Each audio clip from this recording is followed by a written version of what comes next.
We are live. This is Senate Finance, January 22nd. And for those who aren't here, they will miss knowing what I'm doing for you on the floor.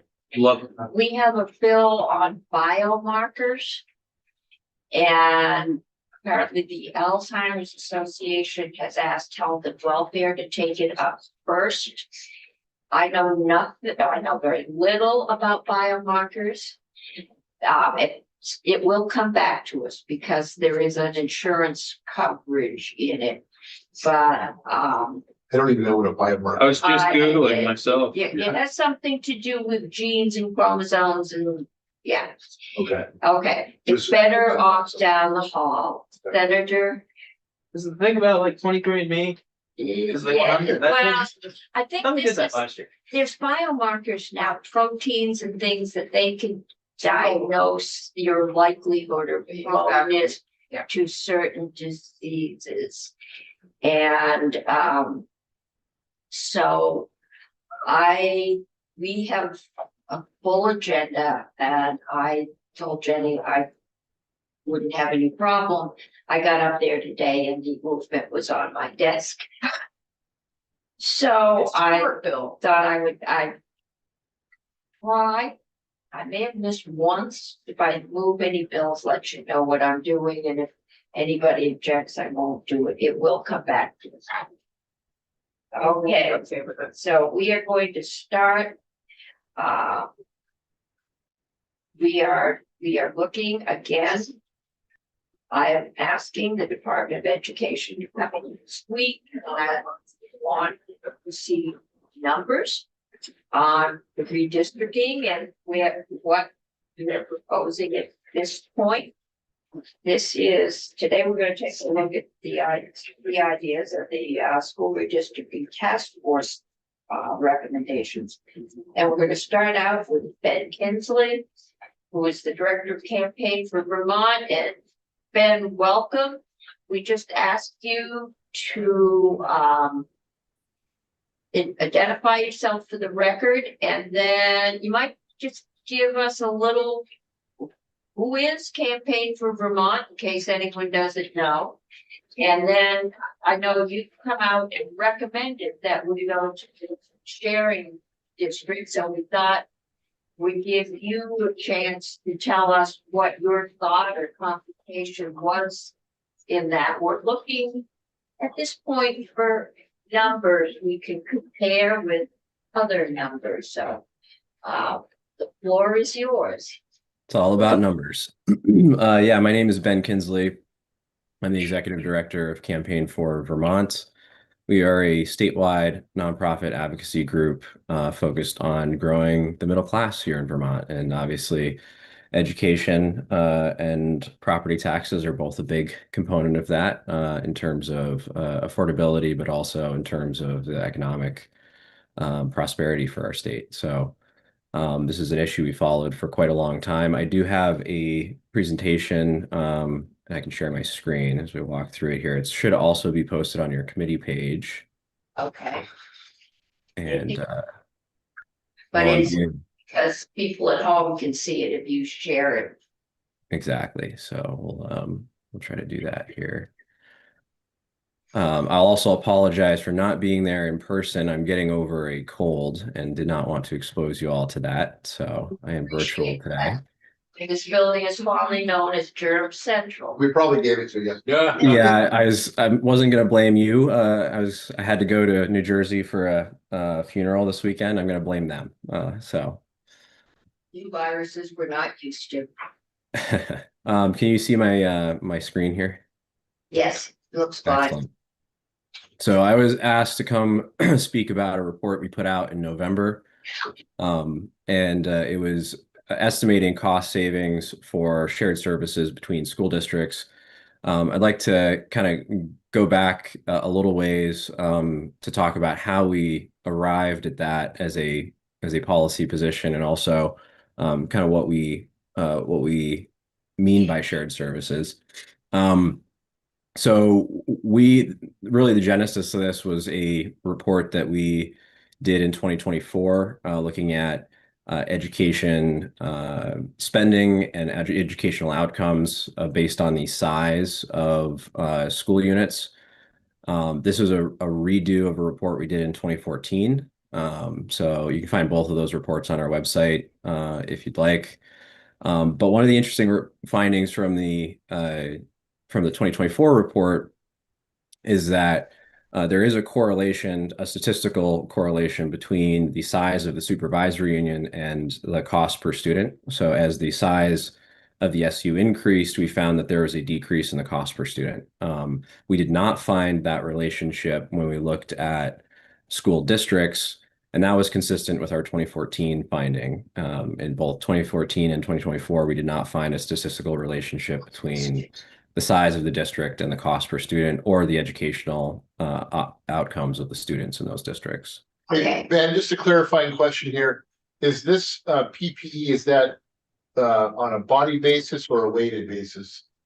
That is on a body basis. Okay, thank you. So it's ADM. Okay. Good question. And so, yeah, you can see just for comparison purposes here, we included the district distribution as well. We dive into both of these numbers and both of these charts a lot more deeply in the full reports, but just so you kind of get an idea. We did discover that 4% of the variation in per pupil spending could be accounted for by the size of the district, whereas 16% could be attributed to the size of the SU. Which means that there's proportionally a lot stronger statistical relationship at the SU level in terms of scale than at the district level. Yeah, So, I have a question. Sure. Sorry, Ben, I just clicked on the education outcomes and spending link. And what data are you using to come up with these numbers? I'm just curious. Was it AOE data? It is or- AOE data for both of these charts. Yeah. To the bottom. At the very bottom of the screen, the source See it. Yeah, I clicked on that. It didn't really really, go anywhere. not much, but okay, thanks, Ben. If the link didn't work, I'll get you the correct link. But yeah, it is AOE data for both the 2024 report as well as the 2014, and that's what's behind both of these charts. So with that, we started looking at SUs based on that finding. Some of this information is probably going to be repetitive to you, and others may not be. But Vermont has 52 supervisory unions and 119 school districts. That roughly means that there are 2 school districts for every SU, a little more than 2.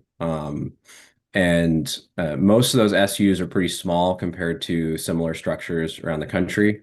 About 1,600 students on average, as well as a relatively small geographic footprint at about 185 square miles. So you'll notice that I said, you may notice that I said, compared to other structures around the country, the National Center for Education Statistics classifies Vermont supervisory unions as education service agencies, or ESAs. There are some differences between our supervisory unions and what ESAs look like in other places around the country. And there are, about, give or take, 40 states that have an ESA structure around the country. Everywhere from New York, we've heard a lot of conversation around BOCES and what those look like. Maine calls them regional school units. Pennsylvania calls them intermediary units. And then most other states have some variation on ESA or regional ESA. So what's the difference between an ESA and Vermont's supervisory unions? The main one is governance. Supervisory unions in Vermont are tied to the superintendent and that chief executive functionality along with his support staff. That's a little different than how most ESAs are structured. The second kind of really big difference is scope of services. In addition to that chief executive functionality, supervisory unions in Vermont consistently really only provide special education. There are some exceptions to that, but really it's just those 2 services. And when we look elsewhere around the country, there are a whole range of services, and we'll get into that a little bit here in the next slide. But that's another big difference. And the third difference is scale. I kind of talked a little bit about the scale of Vermont supervisory unions, and they are quite a bit smaller in the current configuration than ESAs in other states. So in terms of what services ESAs can provide, there's a whole range of services that we see ESAs provide across the country. I'm not going to go all the way through this list. The one I do want to call out is business and financial services. These are things like payroll, benefit administration, ARAP. Those are in the private sector. Those are like the first things that get merged when a merger and acquisition happens, because that's the low-hanging fruit in many cases. And I think that's probably true here as well. I've been through 2 mergers and acquisitions in the private sector myself, and this is the first thing they go to, payroll and HR and all that sort of stuff. And that's where a lot of the cost savings are. But all of these services provide various levels of cost savings, and we'll get into that a little bit more when I get to the cost savings estimate that we did. Then I have another quick question.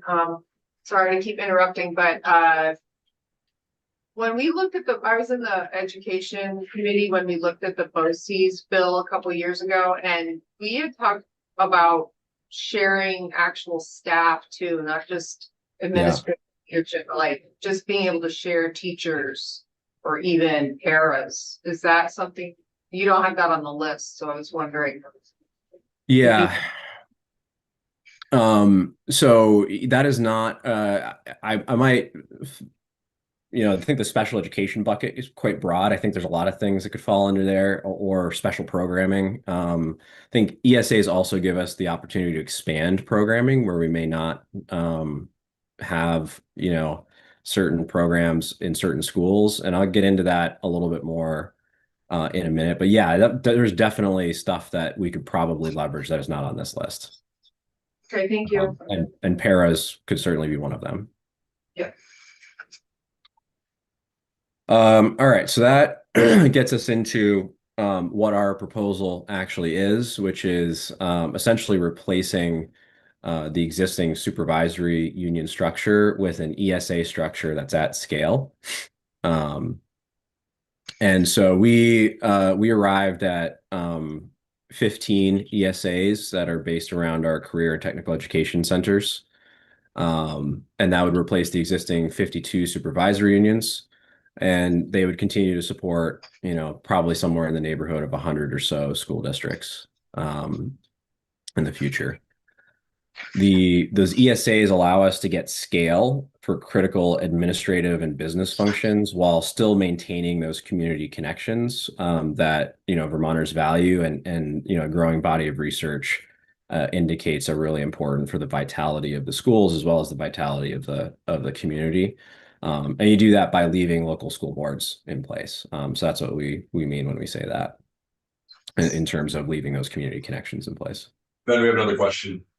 Thank you, Ben. So all the numbers that you're gonna show us are gonna be based on this governance structure that you're sharing right now.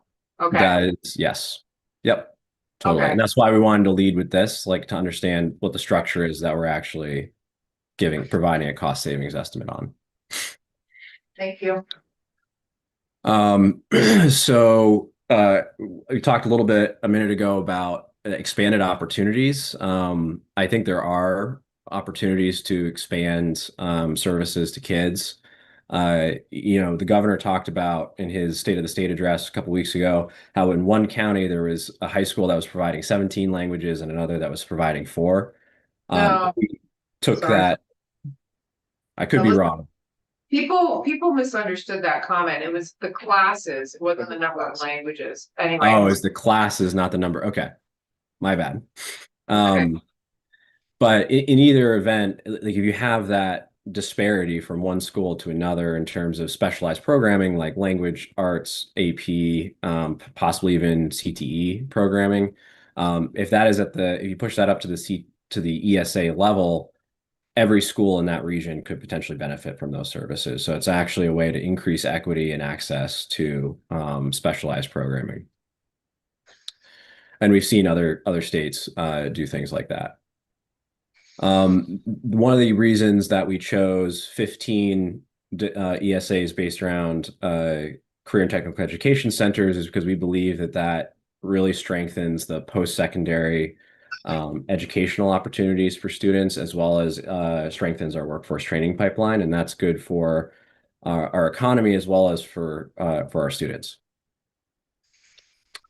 And then I'll just note that the scale of these ESAs at the model that we're proposing is much more in line with what we see in other states, much more similar to what New York and Pennsylvania have, for example, in terms of scale, and gets us north of 5,000 students per ESA on average, and around 650 square miles in geographic footprint. We have another question. So, Ben, did you do any modeling based on the 5 seesaw areas that we proposed in the redistricting committee? Or, I mean, it seems like you're creating your own governance structure here as well as modeling savings. Yeah, so we did not model layering the 5 CISAs on, or 5 or 6 CISAs or whatever it was, on top of the SU, the existing SUs. There is potentially a way to mesh those two if you move special ed up to the CISA level. But we did not model the cost savings from that. All right. So I am getting into the cost savings part now, I promise. We looked at cost savings in 2 different ways. So we had 2 different models that we used to evaluate the potential cost savings for this proposal. The first one was based on the specific categories of services that could be pushed up to the ESA level. So we looked at savings other states had realized in each one of those categories, and then applied those potential savings to Vermont's spending in those categories. And that was based on 2022 expenditures, because that was the most recent fiscal year where we could get that granular of data. So that yielded $133 million in savings on the consolidation of SUs, just that component of it, and another $200 million in savings from pushing services up from the district level to the new ESA level, which yielded $333 million in total savings. That is in 2022 dollars. So if the state were going to go forward and implement something like this and say, FY 27 or 28, it would be a larger number, because you'd have to account for the inflation that's happened since then. Okay, Ben, you're pushing the services up from and replacing SUs. Where does governance stay? So Are you that's just creating the SUs or some kind of a district at a higher level? So the districts would remain largely the way they are today. And the theory is that the role of the superintendent would likely change, but they would move up to the ESA level. There are, again, ways to potentially mesh those two, and we go into that in a fair amount of detail in our proposal, laying out this whole concept from March of last year and how we think the governance could work, but we're not necessarily tied to exactly how the governance would work. I think there's a couple different ways it could be viable. All right, so the second way we estimated cost savings was by looking at the categories in which we saved dollars in the Act 46 consolidation effort. So there was an independent study done that estimated the cost savings from looking at the year before, the year prior to merger, and then the year following merger, and what categories were there cost savings, and in which categories were there new expenditures. So we basically took those savings categories and assumed that we would not have the categories where there was additional spending by moving to the ESA model, and I'll explain why we made that assumption here in a minute. And then we applied those to FY 26 students and FY 26 dollars, and that got us to $291 million in savings based on those assumptions.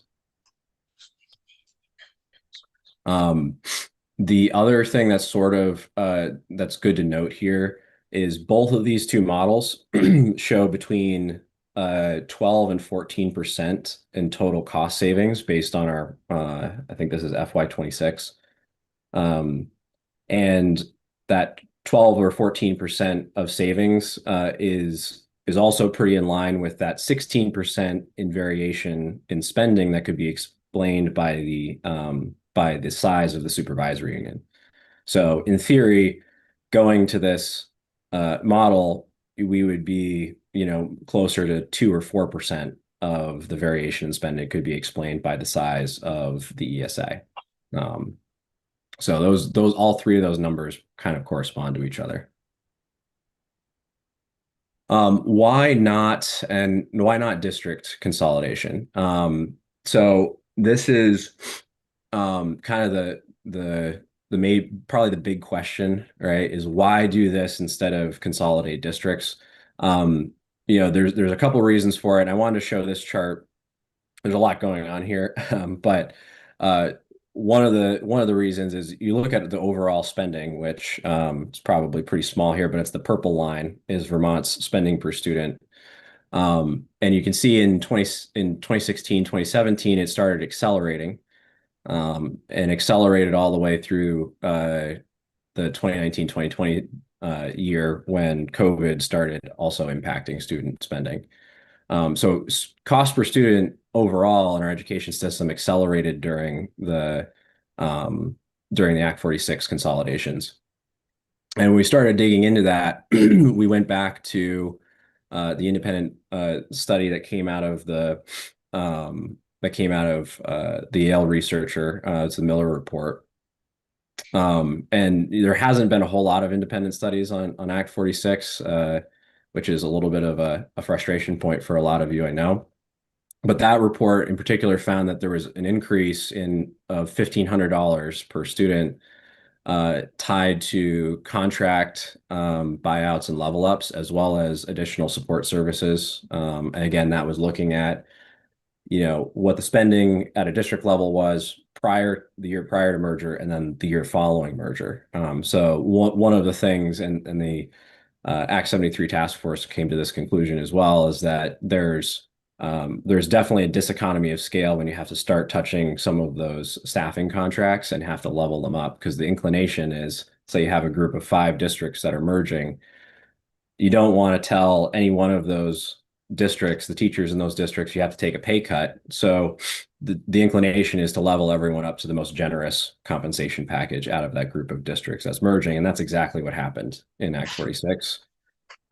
So, not doing district consolidation and focusing on SU consolidation or an ESA concept of some sort allows you to leave those staffing contracts untouched and not have to do that level up. The second reason is the national literature shows mixed results from district consolidation. Generally, it cautions against assuming that it's going to save money. Where actually I get into this on the next slide, so I don't go into that. But that's kind of the general consensus from the literature. Oh, sorry, did I see a hand? Yeah, I do understand the concept of leveling up, but that seems to contradict your third bullet point here, that only 4% of the spending was attributed to districts, whereas 16% is explained by SU. So that was both of those studies. So that came from that specific numbers from our 2024 study, which was post Act 46 mergers. So it was not looking during the mergers, it was looking after the mergers, if that makes sense. Yeah. Okay. And then the last point I would make is, if we leave districts and school boards for the most part alone, aside from strategic mergers where they make sense, we also reduce the risk of breaking community ties and also hurting community engagement. And there's a great report from Mass Inc. In Massachusetts about some research they did around how important those community ties to schools are, both for the health of the school as well as the health of the community. And so, there are some intangible things there that we risk when we start forcing districts to merge.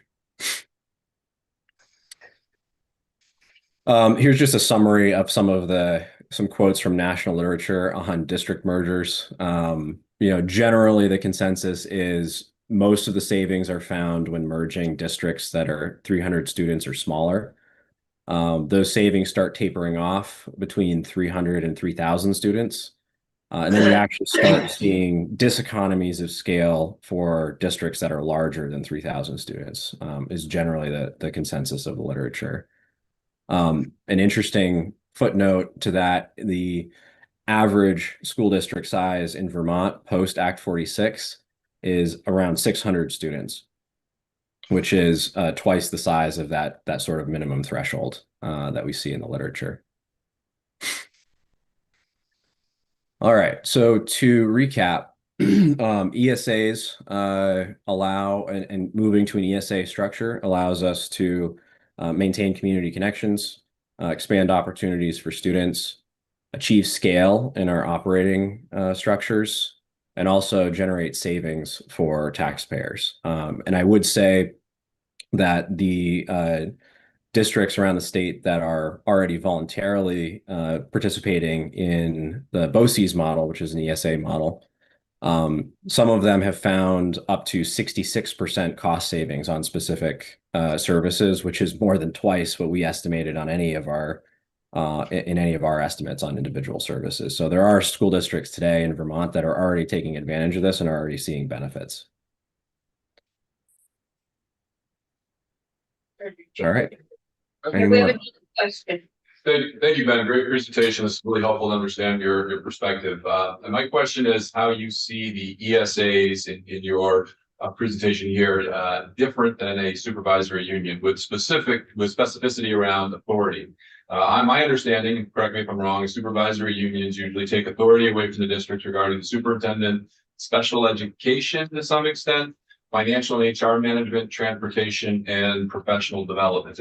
They give up those authorities at the district level to coordinate across those boundaries. If I'm wrong, I'm wrong. But do you see the ESA also similarly performing those same functions and taking that authority away from any of the districts or SUs within one of the 15 ESAs you described? Or is there some other distinction in those authorities that you would carve out for what you've modeled for an ESA?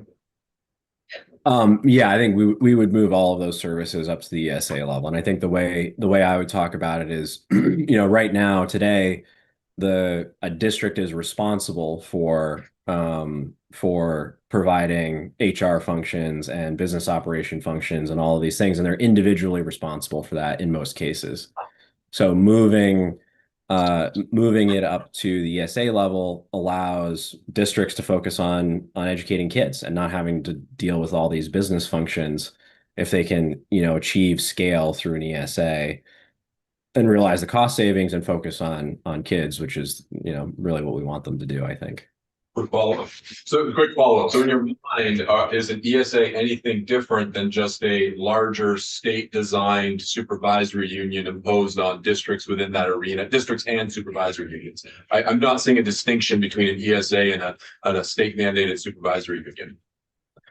Yeah, I think they're going to be very similar, except for those distinctions that I talked about in the beginning, where the scope of services that a SU provides today is very different in Vermont than it is in other places.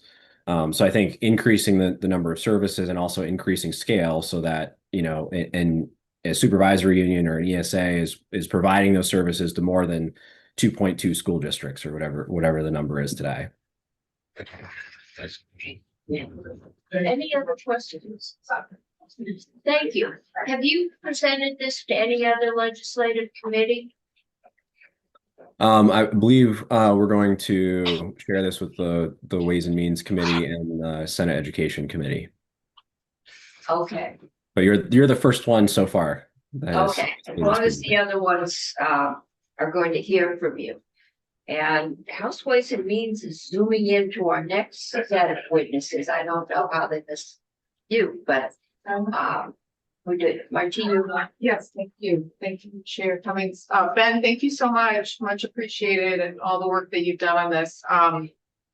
It would be fantastic if you could do your modeling with the 5 seesaws that we have in our our task force report. Which I know would probably be a heavy lift, but it would be great to just see what numbers you come up with as well on that. Yeah, and I would say I think thank you for your work on the task force. I know that was not easy. And I think, you know, really any model that we're looking at, we should be able to get these numbers, these types of numbers for and know what it is going into it. You know, that was not done for Act 46. There was not a cost savings estimate, a target we were shooting for.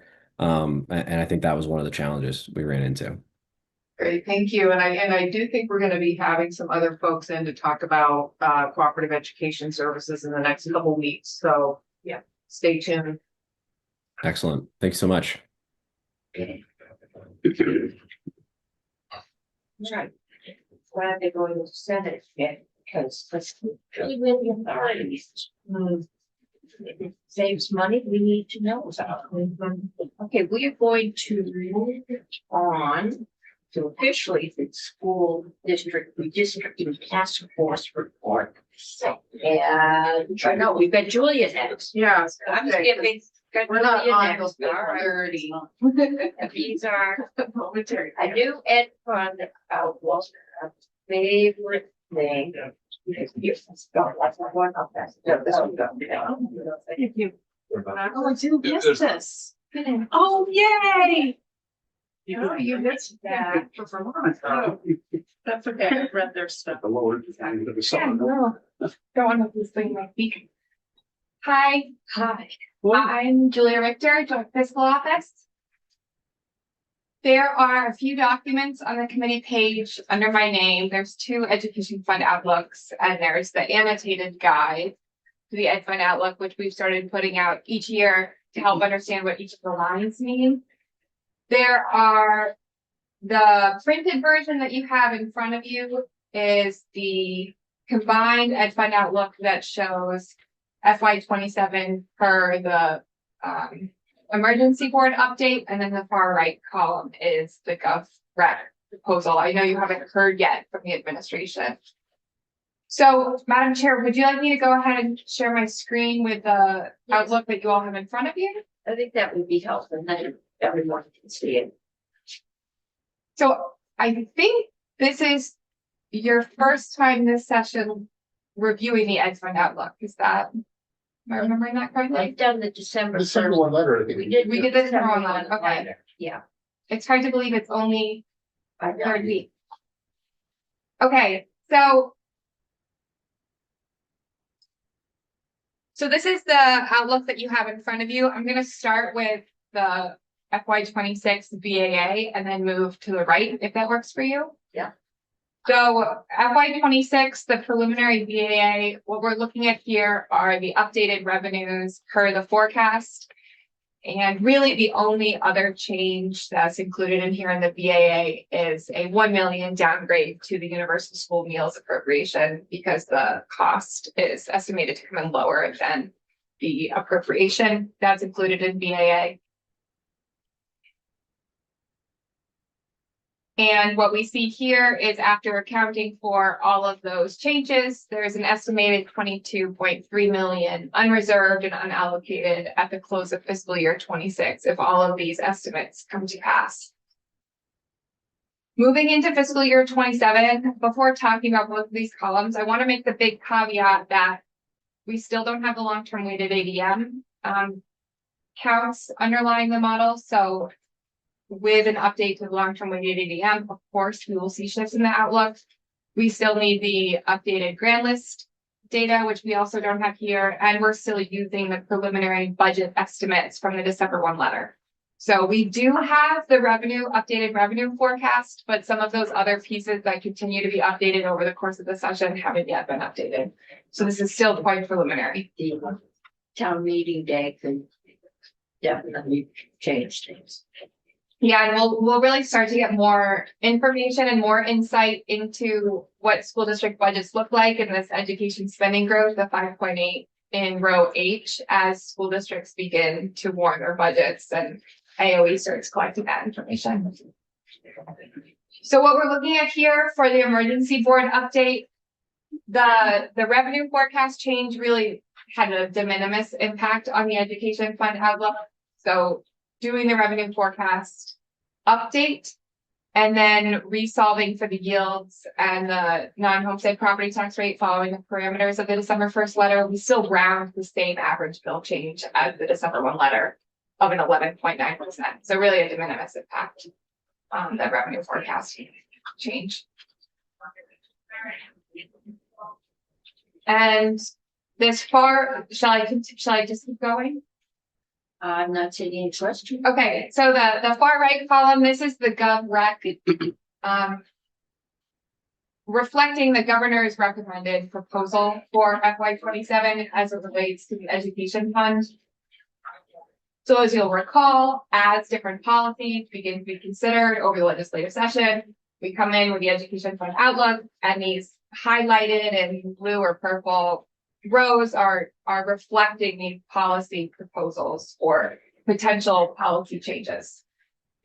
So what we're looking at for the Gov Rec is the 10 million downgrade to the purchase of the transfer to the purchase and use tax, right? That's going to be, the proposal is for that to be transferred out of the education fund, which then means that there's less non-property tax revenue sources, ongoing revenue sources to the education fund.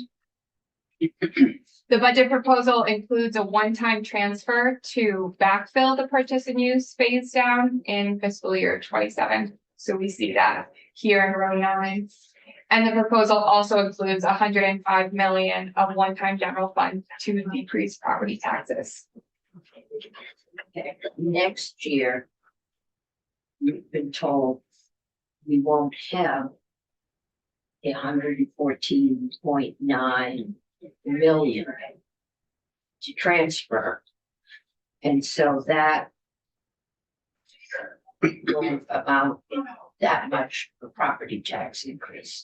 Right, so we'll recall that the more one-time money that's used in a single year then puts a greater increase on the next year because we're we're holding those rates lower than they would have gone up absent that revenue. So we had the 77.8 million last year in one-time general fund money. We also use, or you also use, the education fund surplus to decrease property taxes in 1 year. So we see with the December 1 letter and the e-board update, an estimated average bill change of 11.9%, but an education spending growth of about 6%. So that difference in large part can be attributed to the use of one-time money. Of course, the other underlying factors that we have there are the performance of non-property tax revenue. So the less non-property tax revenue going into the education fund, either from performance or from policy changes, the more that will need to be made up from property taxes, another policy. So with the purchase and use removed, got some rooms and meals, but basically sales tax.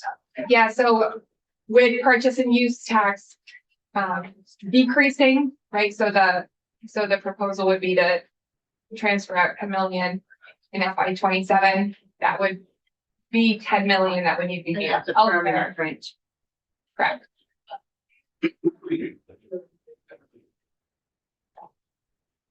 And just for the record, that is money.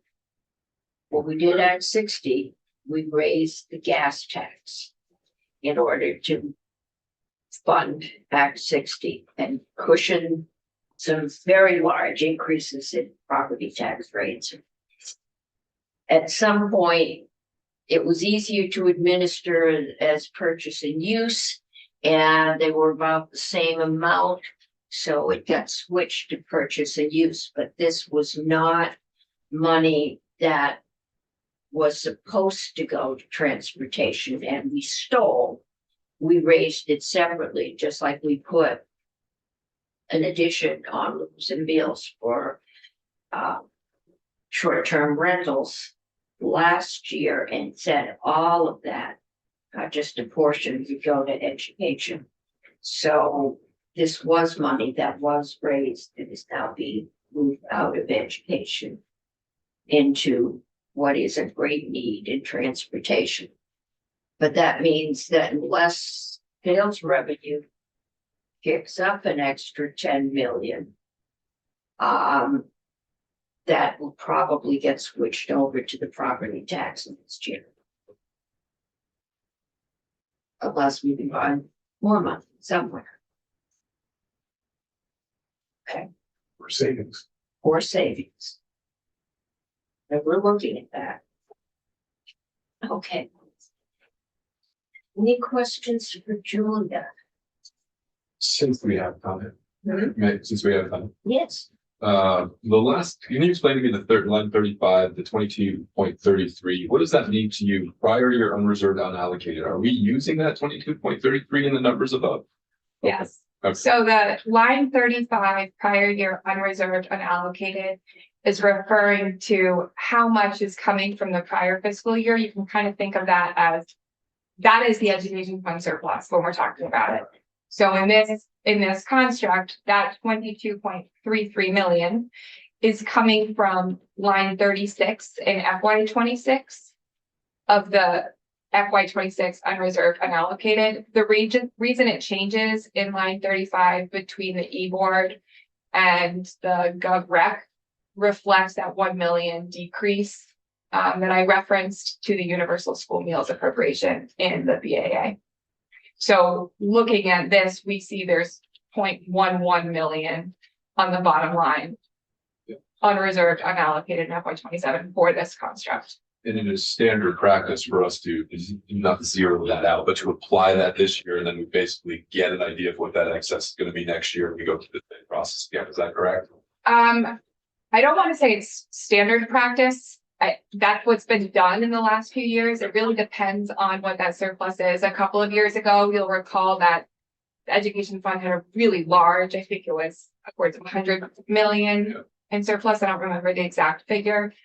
A lot of that was used to decrease property taxes in the next fiscal year. There was also money set aside for a PCB reserve. There was money set aside for a tax rate offset reserve. There was money set aside for a COLA adjustment reserve. All of those additional reserves have been spent. There's no money left in an additional reserve. And the thing, part of that was when we switched from the general fund transfer to the sales tax, they were relatively the same amount of money. That was prior to the Wayside. The Wayside decision hit months after we made that transfer and a couple, before COVID hit and all kinds of federal stimulus money came in, which people did what they were supposed to. They bought things which helped the economy, but it also gave us a big surplus. So that money's gone. The boom is gone. We did treat it as somewhat one-time money. We put some aside for the PCB remediation, not the testing, and for other buy downs, because we knew when it went away, they'd be paid. And we're back to the norm with the proposal that we remove 10 million with a backfill this year, but probably not next year. Thanks, Madam Chair. This is a detailed question and maybe I just misheard you, but you were saying the difference in lines 35 and 36, it goes, last year, line 36 is 22.33, then it goes to 21.33, then 22.33.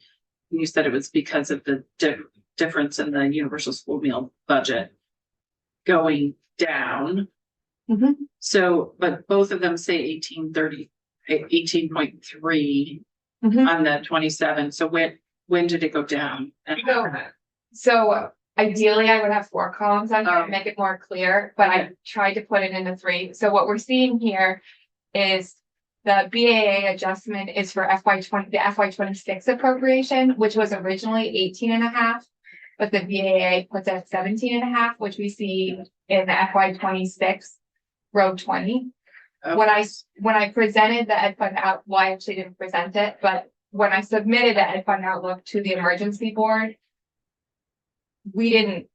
I agreed with finance and management, and I agreed that it didn't make sense to include the BAA as that was a policy proposal. So when it was solved for the emergency board, it was assuming the universal meals appropriation of 8. Okay. And then why does it from the e-board to the GovRec go from 21.33 to 22.33? Because the 22.33 Uh-huh. is reflecting the additional million downgrade to the universal meals appropriation. So what we're seeing here in the 21.33, so ideally there would be another column sitting right here. That would show the FY 26 absent BAA. And that would have a 21.33 left on the bottom line, Okay. because the universal meals appropriation would be 18.5. Okay, so I understand that, but from the two FY 27, there's a shift of $1 million on the bottom line, but there's not a shift in the budgeted cost or the. The shift is happening in FY 26. Okay, The shift is happening where, for the emergency board, oh, this is just what you presented to the Correct. emergency board. I get it now. All right, Okay. thank you. Okay. Any other questions for Julia? the final piece that I'll add that I always try to reflect is that with the GovRec using the 105 general fund one time and the education fund surplus, that would result in a uniform average will change of 5.5% estimated. Okay. Thank you. Yeah. I'm sure you'll be back to go over this another time. Before we're out of here, but that's where we are now. With 115 million to raise next year just to replace either the removed or the general fund transfer, not including any spending increases. Okay. Right, and then if next year, if in FY 28 it is a 20 million purchase and use transfer out of the education fund, then that's right, that's another 2 million on top. That's right. Maybe we'll do shared services and save all that money. I don't think I saw that amount of money in the and not by next year, which is one of the problems is how quickly can you get that going? And We forgot to ask them that question. yeah, you can email. Well, let's go. Our other visitor today. Yes. Okay, thank you. Committee, we have 10 minutes, but our next 2 witnesses are here. You want to take a 10-minute break or go forward? 10-minute break.